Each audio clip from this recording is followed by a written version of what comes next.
Good morning, good evening, whatever time of day it is, wherever you are, welcome. If you're here live, please feel free to drop your comments into the comments area, whether you're on YouTube or LinkedIn. And if you're here later, same thing. We circle back to see if anybody had any questions or thoughts, so that we can be in conversation with everybody, regardless of whether it's asynchronous or in real time. My name is Ann Murphy, and I'm the founder of She Leads AI and the founder and CEO of Empowered Fundraiser Coaching and Consulting. It doesn't matter who I am because the stars of the show are my friends who I'm going to bring on screen in just a moment. But I did want, as folks are coming on, I did want to share a little bit about where we are right now. So this is a live session featuring three of the speakers who will be bringing the noise at the Create Conference, which takes place October 11th through 14th in Salt Lake City. We have scholarships available for women of color, and we have discounts available for everybody. If you put Future 500 into the little discount code area when you're registering, you'll get a $500 discount. The pre-conference programs are free. We have monetizing your AI expertise. We have a beginners and kind of a beginner's foundation that goes into leadership in AI. And we also have a build-a-thon. So those are free for anybody who has a general admission ticket. So those opportunities are out there, and you can go to createconference.com, something like that. I'll drop the link in the chat. And let me share a little bit while we're here about She Leads AI. So we have a beautiful mission to advance. So we unite accomplished women to advance AI for global prosperity. And we didn't just make this up. It isn't just a feel good sentence. This is not something that ChatGPT churned out. We worked with a consultant to really deep dive into what the heck we are, how we want to serve our communities, local, global, all the above, and what we bring to the table that's different. When you look around at different communities for women in AI, and there are some amazing ones, one of the things that really differentiates us is that we're very focused on people, process, and culture. So we know that when we're at the table, people, the human beings, are going to be taken care of. They will be represented. We're bringing a point of view that's much different than has been the traditional approach to making decisions in tech. So we also partner with people, with organizations that are very mission aligned. A good example is we have the most fantastic sponsors for the Create Conference. I'm excited to share that with everybody.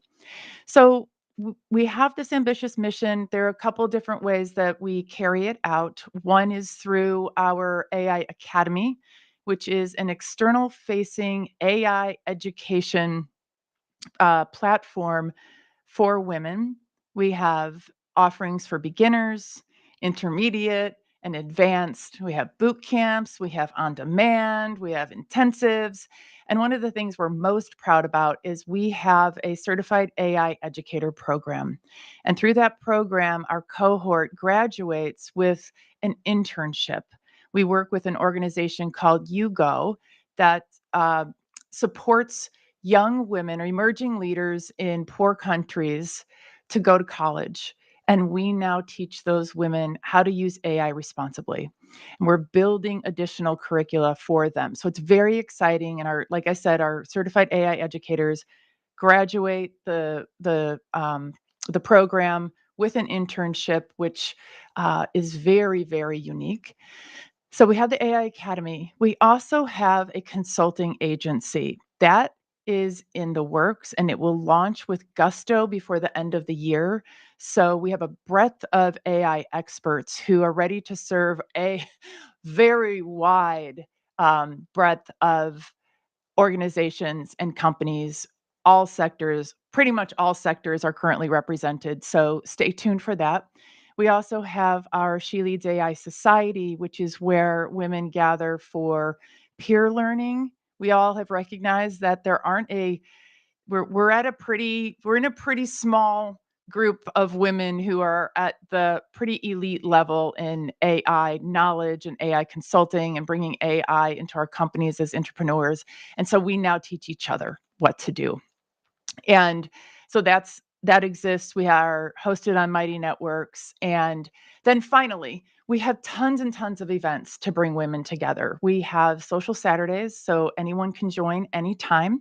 Any women in AI can join anytime. We're there every single Saturday, come rain or shine. And we also have our forum events, which take place 3 times a year. We have our in-person conference. We will have a big virtual event that follows that we will roll out pretty soon. And then we have our flagship event that we partner with the AI Salon on called AI Festivus. And that's a big event between the US holidays of Christmas and New Year's. It's on the 26th and 27th. So that is potentially more than folks needed to know about what She Leads AI is, but we're new and we're hitting the scene with gusto, and we love having our champions know what we do so you can ideally share that with others in your network. Today, we are going to hear from, this is like the powerhouse screen. You're about to get to know Cyndi Coon, Danielle LaFleur, and Daisy. I just had one of those brain, Daisy Thomas. And all of them are leaders in their own niche, like leaders, the women who everybody turned to ask for, what should I do now, blank, blank, blank. I have this situation. What should I, how do I navigate this? Or how do you do XYZ thing, some technical thing? So I'm delighted to share with you this wealth of knowledge on our screen right now. And I'm going to bring these amazing women on now so you can get to know them. Very pleased. Hi, everybody. Hello. Hello. Thank you for being here.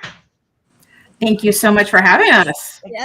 Excited to have you. So the first thing we're going to do is I'm going to ask the group to answer a question that will incorporate their introduction. So one of the things that people always want to know is, how did you get into AI?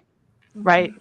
People wonder, like, it's such a, like, those of us, like, how did we get into AI? Why us of all people, right? So I would love for you to share a little bit about your background, what you do, how, like, how do you work with clients, and how did you get into AI? I'll start with Danielle. Oh, I knew it. I knew you were going to ask me first because I know it. Because Cyndi, I can't wait for Cindy's answer. I got into AI because of TikTok. So we'll just start it in realism. It's not because I was high convoluted on somewhere or blah, blah, blah, blah, blah. I think it's also where I met Anne. Where we were on TikTok back in the good old days when everybody was doing dance videos, and there's a woman named Rachel who had a TikTok about AI, and she was and stuff, and I was like, this is awesome. So I knew about AI beforehand. I had worked in some capacity with AI back in 2020, and then my best friend's, her husband actually worked in AI and got his doctorate in it from Columbia University. So we were surrounded, but it was always like, that's what the nerds kind of do. It's not literally something that we can do here. But then Rachel really kind of opened my eyes about like application, like real world application that you could do. And I drank all the Kool-Aid. Like within 42 seconds, I was Kool-Aid, and I did not give a rat's ass about my company anymore. I didn't care about anything else. I was like, I'm in. That's it. All this other stuff is dumb. This is where the world is going. I'm locked in. It was very fast. Within a couple weeks, I was signed up for my first training, and I went And then I made my entire team go through training, and I made the entire company move forward. So I was very persuasive. So I love all aspects of AI. Our company specifically, we took the things that we're really, really good at, and we just amplified a lot of it, to be honest with you, and removed a lot of the things that I thought were going to be replaced by AI very, very quickly, and have been. Or I didn't want to do anymore because none of us liked doing it. And I thought, what a great opportunity to actually focus in on what we really love to do and really make everybody's job a lot happier. And when I discovered that AI could give my employees, could give our team, could give our clients the opportunity to have a more balanced life, and still thrive and succeed, I'm on board. Like, you should be doing what you love to do, and you should be solving problems that help your own family, your own community, your environment, whatever it is, that give you satisfaction, but also challenge you to grow and learn. If you can find that sweet spot, I'm going to use the tools to help me get there. And so what we do is, I love fixing really boring things that create ROI. So I love fixing like the stuff that's super boring that nobody really cares about, and stuff. And it makes your job so much easier. So I'm not 90 hours, I'm 30 hours. That's my goal. Cause I'm over the hustle. We're all over the hustle. I didn't want to hustle anymore.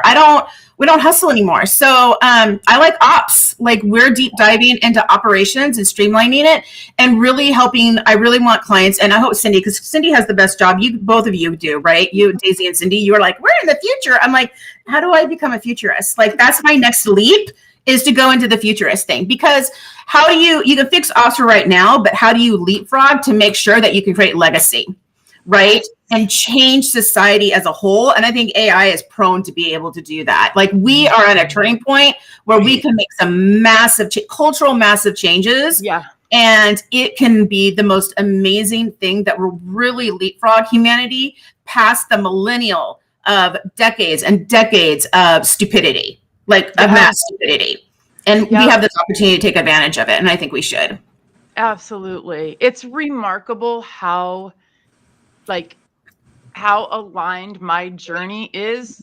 Rachel Woods on TikTok, AI exchange, meet my first friends. And then in there, I also met Kyle Shannon and spent how many hours. And Kyle became my parasocial mentor. Never knew that he was mentoring me. And made my whole company go through Rachel's courses, learn all the things about AI. Will never hire another person who's not better at me than better at me. That I could not afford. Also, my equanimity, there's none for somebody not using AI. There's no way. And then we started getting rid of the things that we don't like, and we started leaning into the things that now we're doing the best work we've ever done in our entire life. So, exactly. Same journey. Exactly. And anyone can hop in at the place we did. I mean, watching a few TikToks and then moving into adopting a new skill, like, anyone can do that. Right? Yeah. Cyndi, the applied futurist.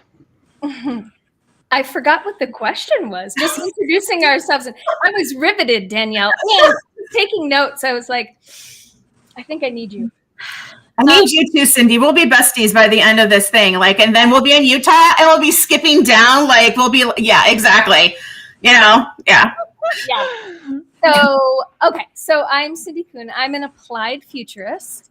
And that is a skip hop way from way background fine arts into something called social practice, into being a producer, into being trained in the social science methodology around foresight.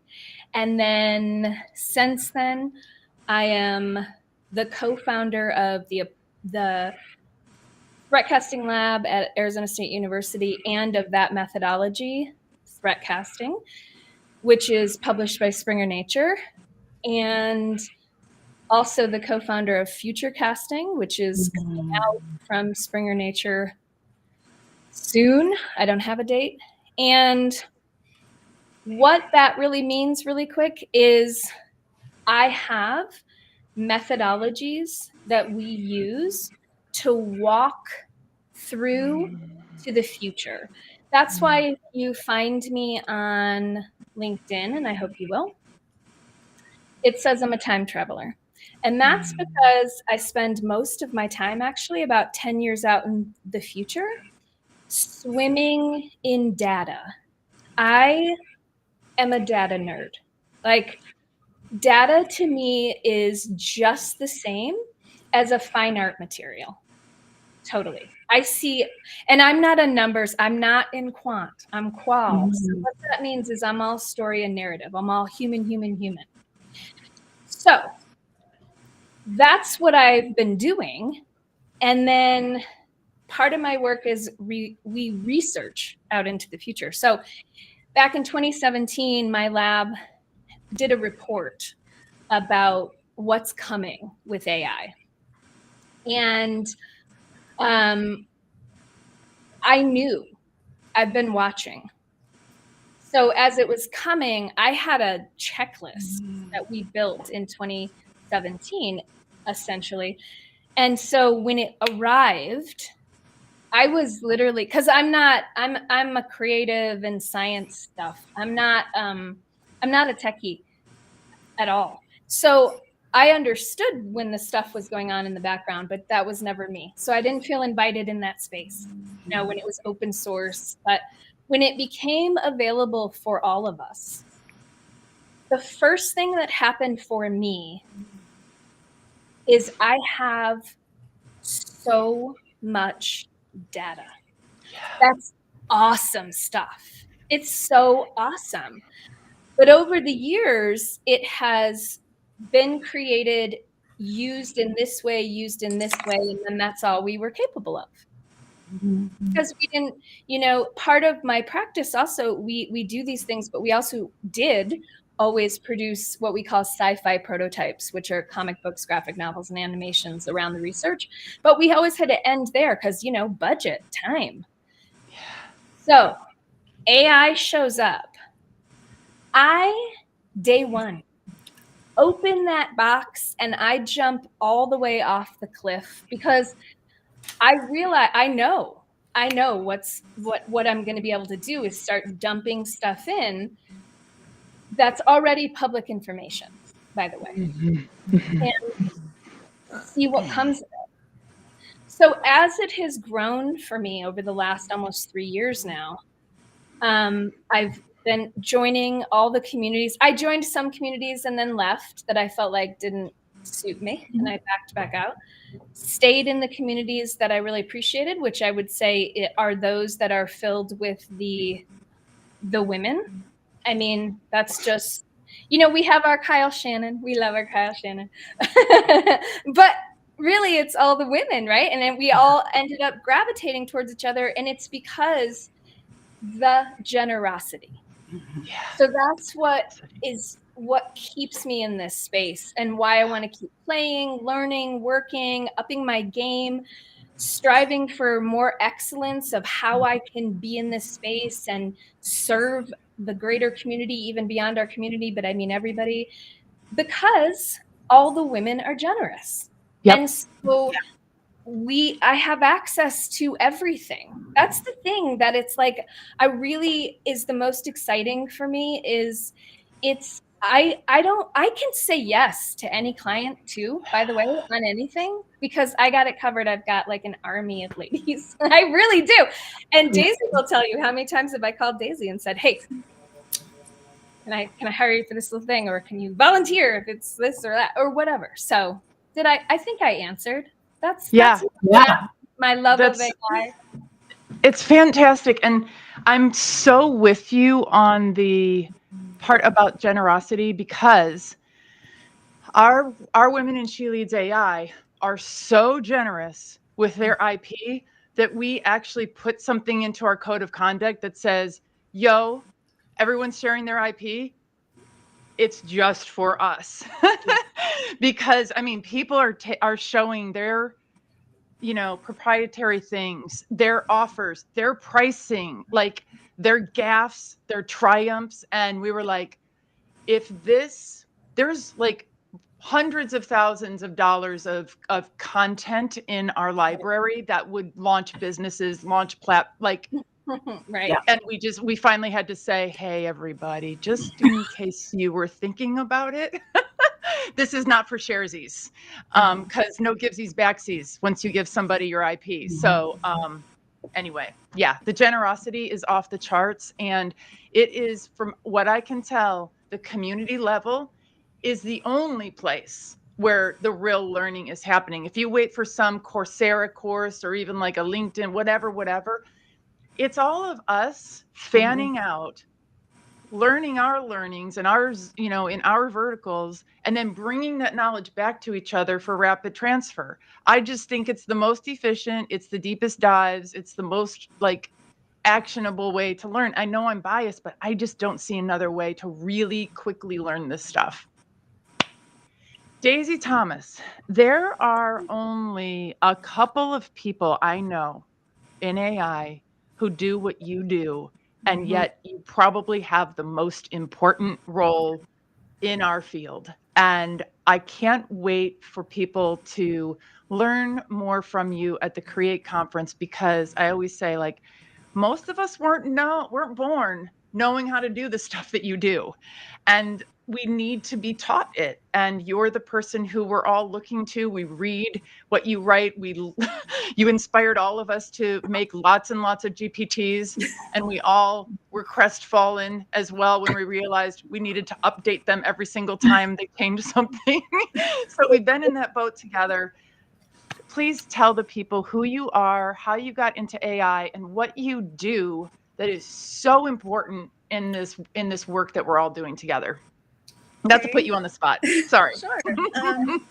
I'm Daisy Thomas. Thank you. I'm the Director of Advocacy and Policy Development for the AI Salon, which I'm an OG member of. That is how I got into generative AI specifically. It was through Kyle Shannon and his nightly TikTok channels. I'd always been really into computers. I got my first computer for the Christmas I had in kindergarten, so like 4 or 5 years old.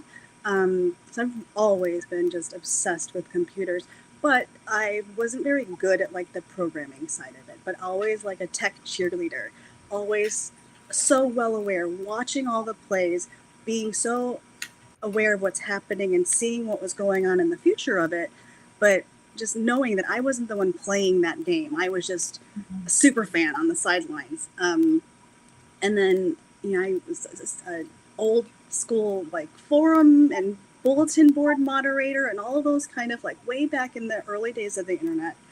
So just was aware of just this fast changing technological world and how quickly the connectivity of globalization was happening, and how I had all these friends suddenly who were in England or Japan or Singapore or Mexico or California or Washington or Canada. It was wonderful. I had suddenly, all of these people were a part of my community that I could pick, the communities that I was interested in. I could go to these different areas. And then as life happened, I went to school, I had children, I was a young mom. I kind of fell away from staying really on top of tech. I got involved more into civic and community organizing and politics and that sort of policy and advocacy side of things. And then, I happened upon some articles about AI, and I was like, oh, this is awesome. But you had to be a part of tech labs. You had to be a part of a university to really get into that side of things. So when generative AI came to the commercial market, I was like, oh, this could be cool. And I think that's how I was able to find Kyle on TikTok. It just showed up on my feed when I needed it the most. And just his enthusiasm was like, I got to explore this just more. And I dove headfirst, and I was able to use all of my specific policy skills and how to do all that sort of thing into this new field that didn't have that sort of framework yet. And that's what I've been doing since. Awesome. Thank goodness. For anyone who hasn't yet connected with Daisy, I put everybody's LinkedIn's in the chat. Also, click the little bell on her profile so that you are more likely to get the stuff that she puts out there. LinkedIn isn't like perfect about that, but if you get Daisy in your feed, you know, every now and then you'll be, and all of us, but you know what I'm saying with Daisy's stuff, you guys all know it's an article, it's well written, Yes. you read it and then you're smarter. So do that, everybody. She's I would recommend prolific. Yeah. there's this one very specific point. Everyone was mentioning the future and like how important that is. And policy is really how we decide on the future that we're building towards. Like if you're not in the room and having a say, then you're not a part of that discussion. Your views aren't even considered because they don't know that they exist. The legislators, I think, for their good and bad, they're doing their best with who is getting to them. And so being able to bring the voice of the real stakeholders of all of the communities that are affected by this is incredibly important. So I do my best, but if there are people who feel that their voices aren't being considered, they have to reach out. They have to let us know, and if not us, then to their current legislators. That is so Exactly. important. Mm-hmm. Exactly. And to that point, Daisy is going to help us. I mean, I know these are kind of basic things, and I remember learning some of these things with the It's a Bill, the Yeah. Schoolhouse Rock, like It's Yeah. a Bill, Schoolhouse Hello, Rock. Capitol Hill. Yeah. Some that actually, truth be told, was probably the best civic governmental education I got because I probably got some in 7th grade, but there's a lot of Yeah. other things going on. So it's time for us to learn more. One, the first of which may be, who are your legislators? Yeah. How do you get a hold of them? What does that even mean? Are they hearing what you say, et cetera? So Daisy's going to teach us that at the Create conference. Okay, so here's what's really cool about these 3 women on the screen is they all have different zones of genius. Some of them overlap, but there are areas where they are like cutting edge subject matter experts. Even when it's been fine arts to social, what is that thing? Social practice. social practice Mm-hmm. to future casting and threat casting, the whole art. She knows a lot of stuff. And Cyndi is very aware of trends. So I wanted to ask, and we'll start with you, Cyndi, what are some of the trends from your POV that are the most important as we look at the future of AI? So I think about trends as either a threat or an opportunity.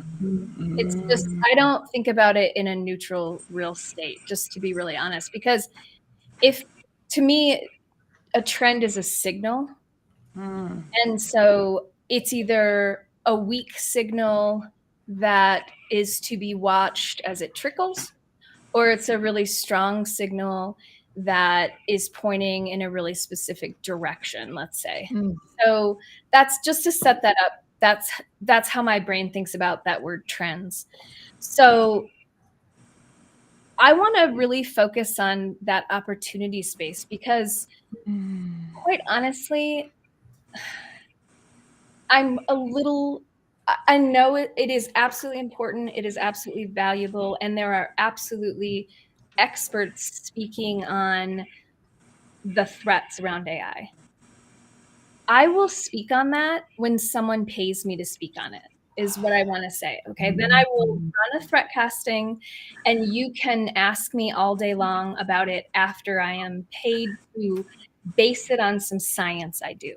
Okay. So I'm going to set that over there.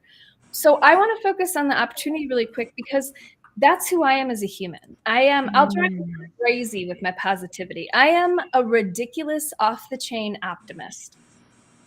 So let's talk about that. We are merging. AI is a very dominant force, but there's also this space that was dominant a few years ago, and a lot of people don't hear about it because it never grew into a way quite yet to be that dominance. And that's the Web3 space. So Web3 is so much more than crypto and NFTs and all of that stuff. And women are dominating that space too, by the way. So the future I see is when the women of AI and the women of Web3 have all the cash, all the power, which we're all actively gonna get.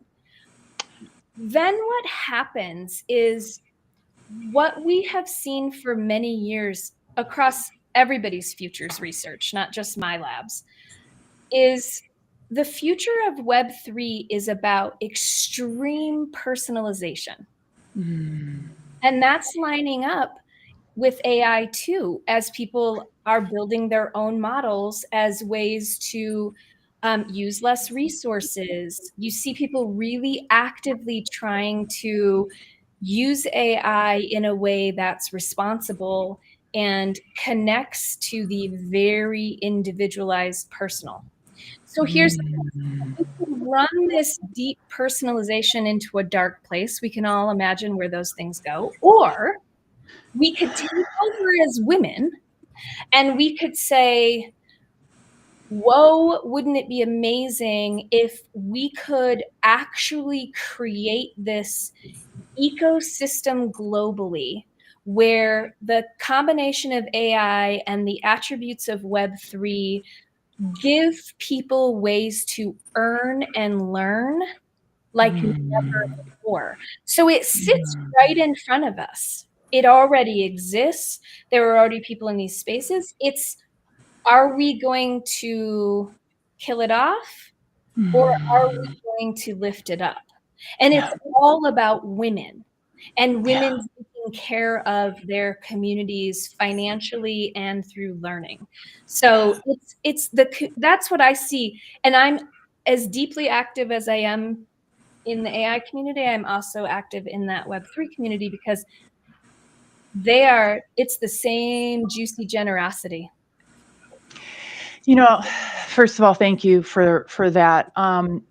One of the areas that I resonate with is when you're paid to speak about the darker aspects, because in part our current jobs often include gassing everybody up to adopt AI, right? So we're like, yay, do this because ...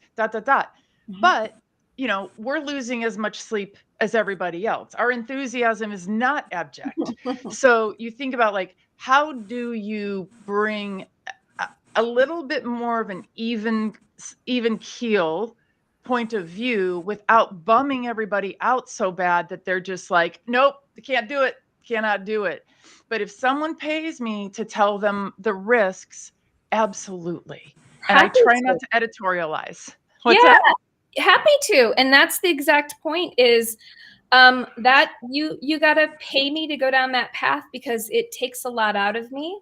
Yeah. I do research in spaces and here's the thing, I know people who are doing that research right now, so I can connect and tap in, but I am currently not in a paid contract.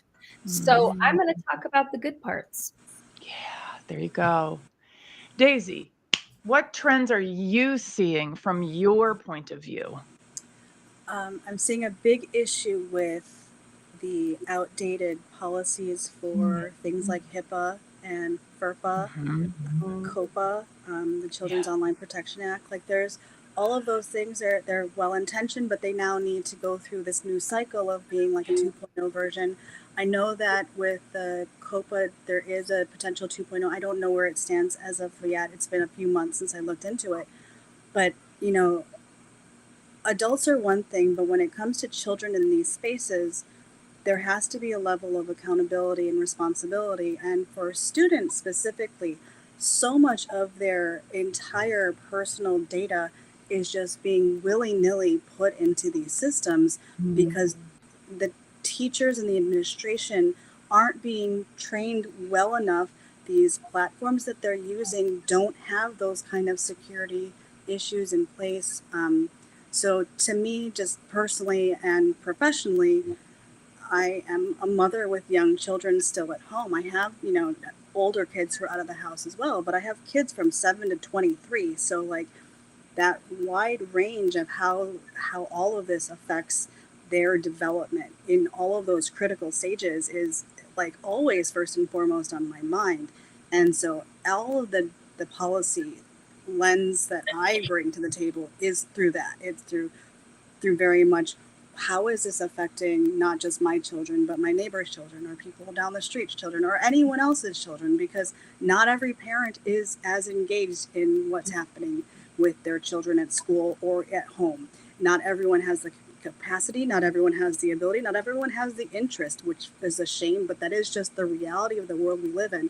And so we do need to have a set of standards that children, especially if they're in a school system, that their privacy is respected, that their autonomy is respected, and that their agency is respected, because we can't start having children not use this tech. Like, they do need to learn how to interact with it on a safe and developmentally appropriate level, but there have to be safeguards in place, and there have to be checks and balances regarding like their data. We've already seen, like with social media, all these family channels that put their children on display 24/7.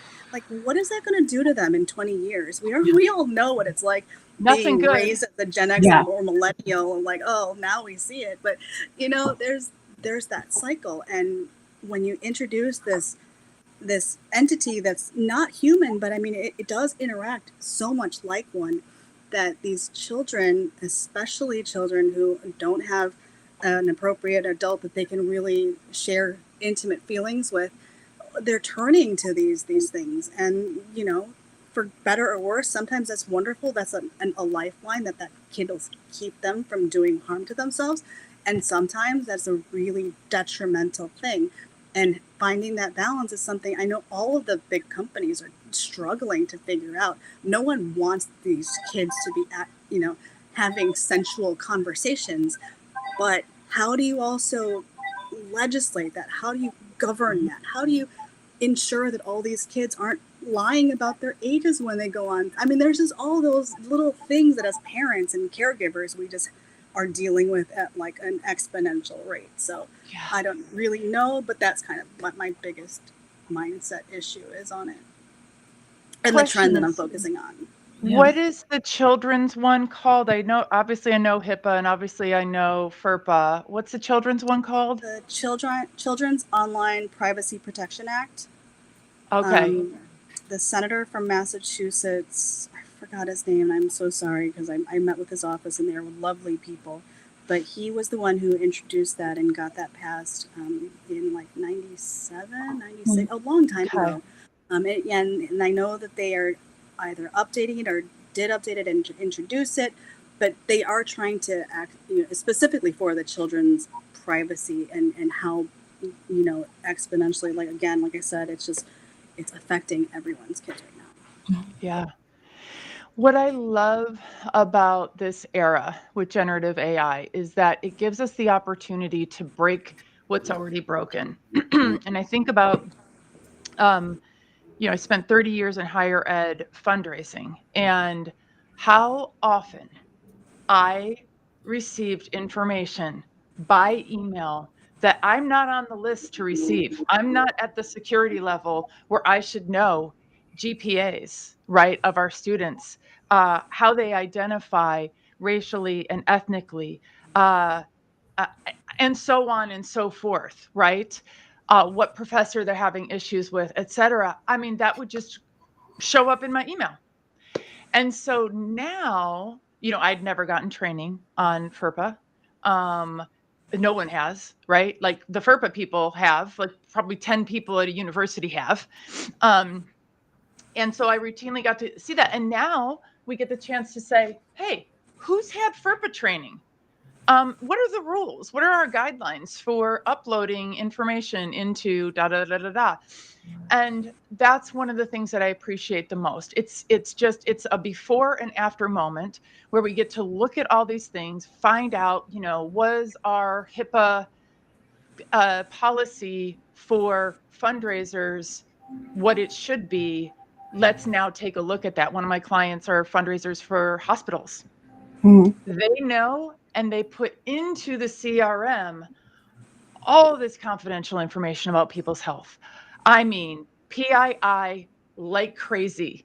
Well, there's like very gauzy rules about that. The people who are sticklers about it will never do it. 98% of people always do it. Fundraisers always do it because it's important to the relationship. Is it pancreatic or is it breast cancer? Like, it's very important, but you can't put that in there. And so now we get to say, okay, guys, what are we really supposed to do? So I appreciate that aspect of just like rethinking everything. Oh wait, Danielle, Danielle, did I get you? No. Talk to us. What are the trends you're seeing? Well, I think the trends that I'm seeing is probably along the lines of the Pollyanna standpoint that Cyndi definitely took. And that's why we need a Daisy in our space, because Daisy's going to say, like, think this through. But I just to point out what Cyndi was saying earlier too, I have a friend of mine, we were in a class together about building our businesses and stuff like that. We were working with a very high level coach, multi-million, hundreds of thousands, just on the cusp of the billionaire kind of status. And they were talking about AI, and my friend and I were like, we're not on that timeline. Like, that's not the timeline that we're on. Like, we're not on the doom scroll timeline. We love you, not on that timeline. So, and I'm okay with not being on that timeline. And I do like this idea of having them pay me. I'm taking that and running with it, because that sounds fabulous. Yeah, no. I get to choose what I spend my time with, and it costs more to not be within my full authentic self. Congratulations. And the more, and the more inauthentic you want me to be, the more expensive it gets, until it becomes like, nope, not going to happen. So, but the more authentic we are, the more happiness can happen in the world for us Pollyannas. So I'm on board with that too. I think the trend that I am seeing is human connection. To be honest, I am seeing this massive way, and it could be the rebellion against AI as part of that, but also this understanding that we are no longer, we've had 100 years or plus, 150 years of technology and the Ford assembly line kind of mentality, and fitting into this one kind of mold and sitting in the chair and all this other kind of stuff, where for generations we weren't, and there was a community mindedness. I see communications and planning and development around how humans live and how we should be living, and how towns should be created and cities should be created, and the European structure versus the American structure versus whatever it is. There's more community mindedness happening. And we went through this huge disconnect that happened with COVID. And I think that was a really eye opener on how much time we needed down against the anti-hustle, but how important community was and how important that family was, right? And how I see AI in this trend is actually giving us the tools, and the boring ass tools, to allow us to do that, to create that community. When you move your entire economy away from knowledge management, and you move it into a different platform of creating wealth and stuff like that, and moving within society, and it's no longer knowledge management, you have to rethink on how you interact. And so there is this huge thought process. And again, this is just what I've been exposed to, of how do we survive if it's no longer our knowledge that allows us to create financial stability. And you move into a thought process, into a creative process, into a calming process, to be able to start thinking what gives me value and what gives others value. And the value is exchanging those ideas and that creativity. And there was a time where, like, the creative market space, like the creative economy, I think this is moving us, just like Cyndi said, for the Web 3.0 and alter personalization. That creative economy comes from that, because it's your own internal. If we all had time to sit and meditate, if we all had time to sit there and get to know ourselves, if we all have time to work on our shadow work and work on our issues and better ourselves so we could better relate to other humans, imagine what that would look like if we have that space to do that. Right now, only the wealthy, so to speak, have that opportunity, are the super wise that don't really give a shit about money. And like, there's just this, we're stuck in this cycle. And I want this cycle to end. And I'm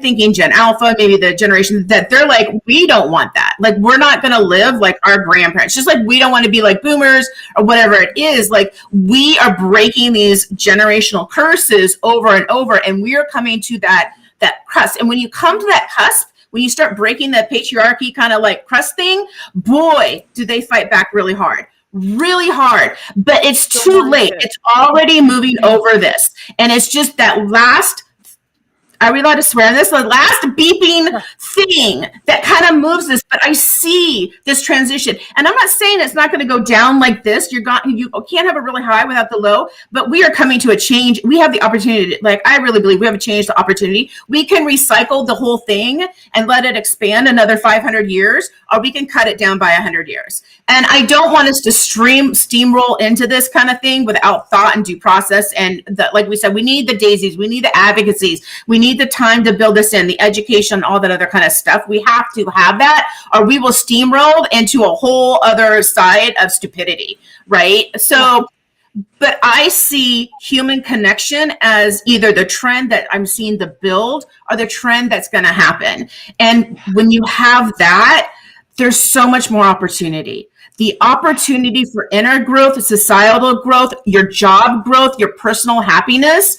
And that's what motivates me. I'm not really motivated by ops. I love ops, but streamlining operations gives you time to actually fix a real problem for your client or for yourself. That's it. That's all it's doing. Right. And so that's the undercore. That's the undercore. Yeah. And being curious, just be curious about what you can do and how you can move and become closer. And as an introvert, I don't want to sing Kumbaya with everybody, but as an introvert, I know the power of communication and how important that is. Yeah. God, it's all so good. And I want to extend kind of the opportunity for people to hear what you're saying and hear your journey and translate that into the way they might show up. And so I'd love to have we've got about 10 minutes left. Love to have a general conversation about collaboration. One of the things that has been so delightful is the number of wonderful men that I have met since I entered the AI space. I'm not talking about tech bros. I don't care. They're like not on the radar. Like, if you want to do that, that's cool. Whatevs. I don't see myself in relationship to them. That's been some shadow work. Not entirely there, but I'm getting there. But the number of wonderful, generous, thoughtful, kind, collaborative men who I've been able to work with. Think about the love fest we have for Kyle Shannon. Granted, he's a very special case, but it really has renewed my faith in the male species. But the other thing about it is, just to kind of like set this up a little bit, I've thought long and hard and really done some work on how I show up as a leader in this space. And kind of the juxtaposition is in my, employee in-house life, working in a very highly political atmosphere, lots of gender politics, being the only in the room. My methodology was kind of like shoulder down, look out, this is what's happening, we're doing it this way, on the bus or off the bus, right? And that was how it functioned well. That was how I advanced in my career. That doesn't apply here. Like, empathy didn't matter back there. Empathy is the only thing that matters right now. So I've had to really soften, right? Like, be a more porous type of leader showing up in space together.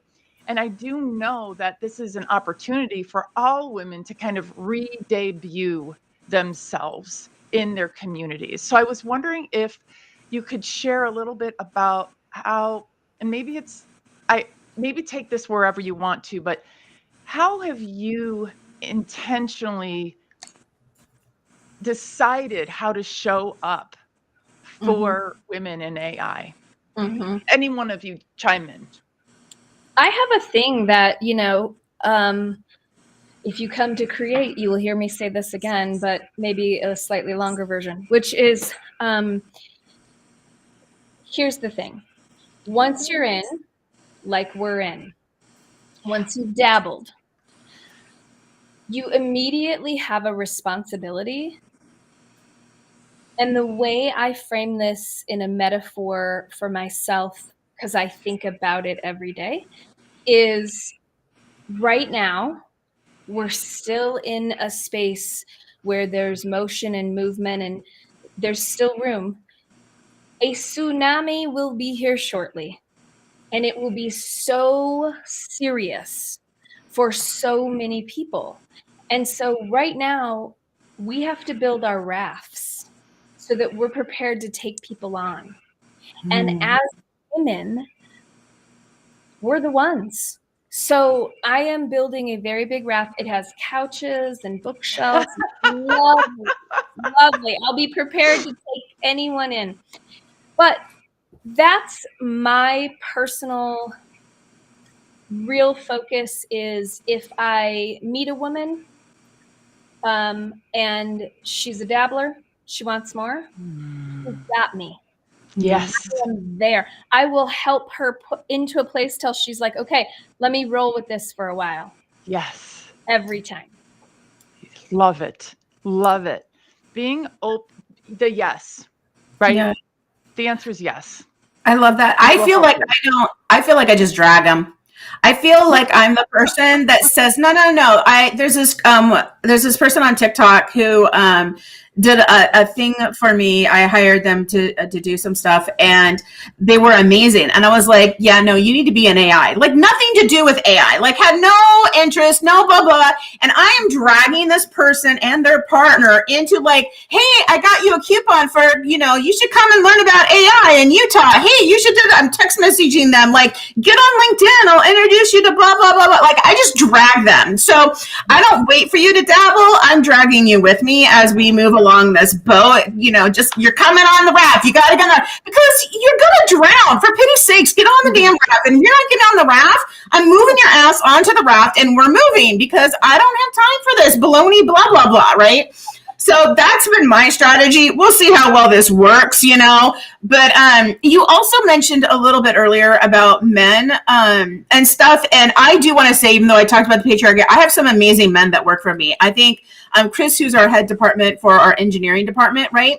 Chris is very pissed that he can't come to the Create thing. He's very angry about it. Not really, but he's not angry. He's just like, but I want to go. Like, why can't I hang out? Like, I could like da da da.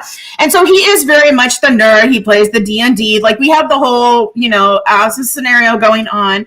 But he is probably the highest EQ person in their 20s that I've ever met in my entire life. Like he immediately gets where others are coming from. He doesn't take very much anything really personally. He understands. He takes time to listen. He can work with city. We worked for we did a project for this the city of Snohomish once, and he worked with all the city council, and they had dumped me so fast so they could go talk to Chris. Like I was no longer allowed to project manage this in any way, shape, or form. I had to go to Chris, right? So I think there's a lot, like we have Kyle, we have Tyler, there's a lot of amazing men. And what I really enjoy is the younger generation of men, the 20-year-olds that are not part of that tech bro, but they have a passion. Those, like there's a company called Build Better, and it is run by one of those guys. And I love him because he is so centered on that community aspect and very smart, very, very smart, works on an extremely amazing level of intelligence, but also is very present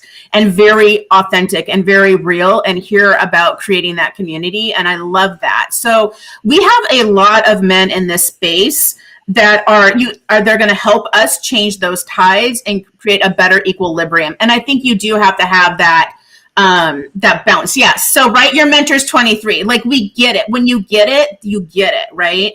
And so having a balance, the extremes is not the good part. We need to have that balance. And it's been extreme for so long, we don't even know what a balance is, right? And so we don't even have an idea of kind of what that is, especially in our particular culture. There's other cultures that are definitely more balanced and stuff. But that would be my thing on the men, and then dragging people into this. Like, I just will drag you. I will just drag you. I will drag you. Because, again, once you get that little taste of it, You can apply, just like Daisy said, this is my area of expertise and this is how I'm applying it. As soon as you kind of have that little moment, you're like, oh, I know where I can make this part of what I'm an expert bit better. I know Daisy knows that these place checks are so important. So we don't go off the flippin' deep end, right? So we need Daisies. We need people that would never think that they should be working in AI more than ever. So your voice, your opinion, your culture, your background, your intelligence, what you think is a lack of intelligence, your street smarts, we need that collective to be able to move this in the direction that actually fulfills society on such a deeper level that we've never had before. I love what you're saying about getting people off the sidelines and helping, I always say you can't steer a parked car. Yeah. When the tsunami hits, we're all going to have our tricked out, beautiful rafts. Yeah. And that's going to be very helpful because I feel like the getting people off the sidelines is a pay me now or pay me later. In that I live in a tsunami zone. And so we get a lot of tsunami training. And the most awful piece of like a rule that we have when the tsunami strikes, and this is so horrible, and I don't even like saying it out loud, is do not wait for one single person. Do not grab them. Do not grab their hand. You run. I don't care if it's your kid. And it's just like, oh my God, that's so horrible. We don't want that. We don't want that. Definitely not. So pulling them off the sidelines right now is much better than leaving them in the big wave. Yeah. Daisy, talk to us a little bit. I go to a lot of networking events locally, and I attend specifically a couple of women's groups, and I'm always talking about the importance of AI or how they can use it in their various fields because it is a wide variety, and we are seeing application across everywhere. There's really not a field that it couldn't benefit in some way or in some aspect be able to apply it in either research or thought process or just creative partner. There's just different ways to use it that besides data and all the analytical stuff that traditionally you'd be using it for. It's just a wonderful thing. And then I've taught AI ethics at like our local library, and I do a lot of like AI stuff for children. So I really do try to just spend a lot of my time in my local community because my job is, national policy and state policy for not just my state. So when I am here, I am here. This is my community. This is where I work and raise my children. So this is where I spend most of my efforts and time. Oh, it's so important. It's so important. I mean, everything is local. Everything global is local as well. Yeah. For folks who are wondering, these three rock stars will be presenting at the Create Conference. So if you want to hear a more fulsome presentation by them and be able to interact and learn in a workshop style, definitely consider that. Also, we're your friends now. So feel free to get in touch with us, Daisy Thomas, Danielle LaFleur, Cyndi Coon. You can find us all on LinkedIn. I also dropped their URLs a few messages ago. Thank you, three. Thank you for showing up in the way you do, including today. It's no exception to how much you are willing to pour into with so much generosity the community. I appreciate you very much. And thanks for coming, everybody.